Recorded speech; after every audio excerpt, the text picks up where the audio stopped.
ఈ పాట నేను రెగ్యులర్గా వింటూ ఉంటాను, బట్ ఈ పాటలో పాడిన పదాలు భగవద్గీతతో లింక్ అయి ఉన్నాయంటే నేను కూడా సర్ప్రైజ్ అయ్యాను. హరి అనంత హరి కథానంత కహి సునహి బహు విధి సబ్ సంత. Bhagavad Gita chapter 10 shlok number 19. శ్రీకృష్ణుడు అర్జునుడు చెప్తున్నారు, పార్థ నువ్వు అడిగేవే నా గురించి ఇంకా చెప్పాలని, ఇంకా మాట్లాడాలని. ఏం చెప్పను, ఏం మాట్లాడను.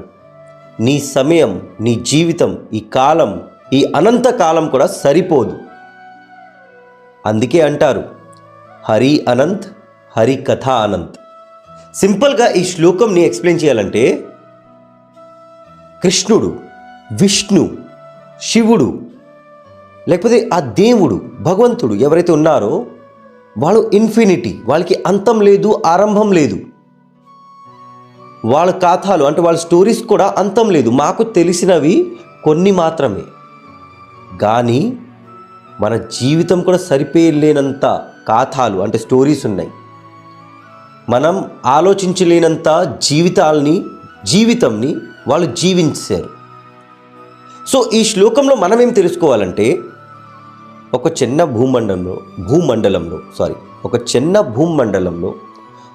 చిన్న పృథ్వీలో, ఒక చిన్న దేశంలో, ఒక చిన్న రాజ్యంలో, ఒక చిన్న ఊరులో లేకపోతే సిటీలో, ఒక చిన్న ఇంటిలో కూర్చొని నా లైఫ్లో ఇంత ప్రాబ్లం ఉంది అని మనం ఆలోచిస్తున్నాం.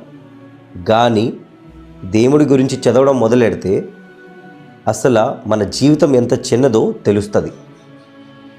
దీనివల్ల మీరు అంధకారంలో పడరు.